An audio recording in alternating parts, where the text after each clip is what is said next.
നിമിഷപ്രിയയുടെ മോചനവുമായി ബന്ധപ്പെട്ടുള്ള ചർച്ചകൾ വഴിതെറ്റിക്കാനുള്ള പ്രചാരണങ്ങൾ അവസാനിപ്പിക്കണമെന്ന് ചർച്ചകൾക്ക് നേതൃത്വം നൽകുന്ന സൂഫി പണ്ഡിതൻ ഷെയ്ഖ് ഹബീബ് ഉമറിന്റെ ശിഷ്യൻ ജവാദ് മുസ്തഫാവി ഒരാളുടെ ജീവൻ വെച്ചാണ് അവകാശവാദങ്ങൾ നടക്കുന്നത് എന്നും വിമർശനമുണ്ട്. റാവുത്തർമാർക്കോ സാമുവൽ ജെറോമുമാർക്കോ ഒന്നും നഷ്ടപ്പെടാനില്ലെന്നും ജവാദ് പറയുന്നു.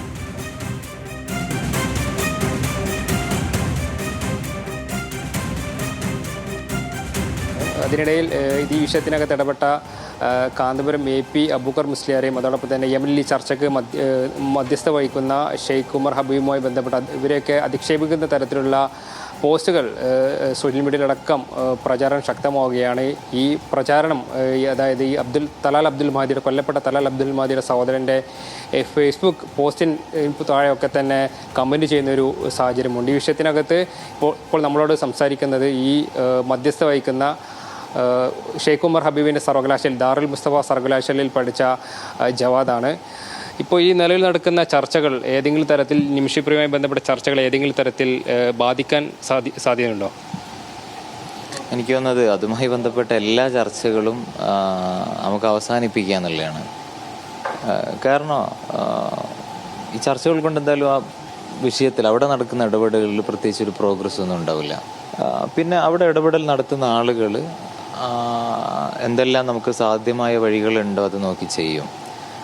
അതിൽ എന്തായാലും നിമിഷപ്രിയക്ക് മോചനത്തിനുള്ള ഒരു ദൈവവിധി ഉണ്ടെങ്കിൽ മറ്റൊന്നും തടസ്സമാവില്ല. പിന്നെ ഈ ചർച്ചകൾ ഇപ്പോൾ തുടങ്ങിയതല്ലല്ലോ.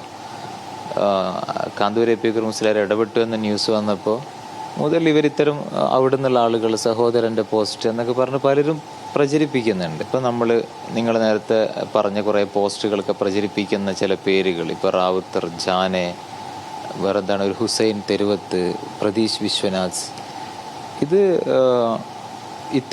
അതൊരു സമനില തെറ്റിയ മാനസികാവസ്ഥയുടെ പേരുകളാണ്.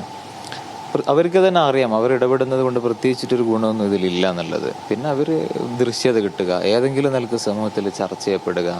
ഇപ്പം ഇത്തരം പ്രചരണങ്ങളൊക്കെ നടത്തുമ്പോൾ ഇപ്പം ഇവർ ഈ വിധി വരുന്നതിൻ്റെ തലേ ദിവസം പറഞ്ഞത് ഒന്നും നടക്കൂല, ഇതാ നാളെ കൊല്ലും എന്ന് അവിടുന്ന് പ്രചരിക്കുന്നു, അവിടുന്ന് അവർ പറയുന്നു, ഇവിടുന്ന് പറയും. പിന്നെ എല്ലാ നാട്ടിലും ഇവരുണ്ടാകും. ജാനയമാർ നമ്മുടെ നാട്ടിൽ മാത്രമൊന്നുമല്ല, ജാനയും റാവുത്തറൊക്കെ എല്ലാ രാജ്യത്തും എല്ലാ ദേശത്തും ഉണ്ടാകും. ഇപ്പോൾ ഈ വധശിക്ഷ നീട്ടി വെച്ച് കഴിഞ്ഞതിന് ശേഷം ഇവിടെ നടക്കുന്ന കാര്യങ്ങൾ ഒരു നെഗറ്റീവ്, അത് മറ്റൊരു രീതിയിൽ ഈ യമനിലെ അല്ലെങ്കിൽ അവിടെയുള്ള ഈ തലാലിൻ്റെ നാടായിട്ടുള്ള ദമറിൽ എത്തിക്കുന്നു എന്നുള്ളൊരു ആരോപണം കൂടിയുണ്ട്. അതായത് ഇവിടെ നിമിഷയുടെ വധശിക്ഷ നീട്ടിവെച്ചത് കേരളത്തിൽ വലിയ രീതിയിൽ ആഘോഷിക്കുകയാണ് തരത്തിലൊക്കെ.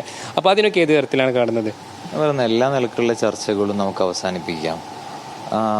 നമ്മൾ ഇതിലാദ്യം മനസ്സിലാക്കേണ്ടത്, നമ്മൾ ആവശ്യപ്പെടുന്നത് അവകാശമല്ല, വളരെ ക്രൂരമായൊരു ക്രൈം നടന്നിട്ടുണ്ട് എന്നുള്ളത് വസ്തുതയാണ്. ആ ക്രൈമിന് അവർ ഇന്ത്യയിലല്ലോ ജീവിക്കുന്നത്, അവരെ നാട്ടിൽ ഉള്ള ഒരു നിയമം അവർക്ക് പരമാവധി ശിക്ഷ വാങ്ങിക്കൊടുക്കുക എന്നുള്ളത് സ്വാഭാവികമായിട്ടും ഇരയുടെ കുടുംബത്തിൻ്റെ സുഹൃത്തുക്കളുടെ ആഗ്രഹമാണ്, താല്പര്യമാണ്.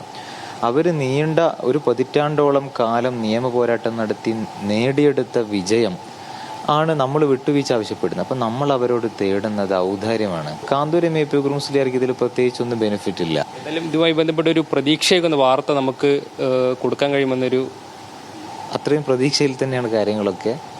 നമ്മളെ കൂട്ടത്തിലുള്ള ആരെങ്കിലൊക്കെ, അതായത് ഇവിടെയുള്ള ഞങ്ങളാണ് ആളുകൾ എന്ന് പറയുന്ന ആളുകൾ മുടക്കിയാലല്ലാതെ ഇത് മുടങ്ങാനുള്ള ഒരു സാധ്യതയില്ല. ഏതായാലും നിമിഷപ്രിയയുടെ ഈ മോചന ശ്രമങ്ങളുമായി ബന്ധപ്പെട്ട ചർച്ചകൾ യമനിൽ പുരോഗമിക്കുകയാണ്. ഇപ്പോൾ കേരളത്തിൽ നടക്കുന്ന ഈ നവമാധ്യമങ്ങളിൽ നടക്കുന്ന ചർച്ചകളിൽ അത് ജാഗ്രത പുലർത്തണമെന്നാണ് ജവാദ് ന്യൂസ് മലയാളത്തോട് പറഞ്ഞിട്ടുള്ളത്. ക്യാമറ പേഴ്സൺ സുൽത്താനോടൊപ്പം അനൽക സേദ്, ന്യൂസ് മലയാളം, കോഴിക്കോട്.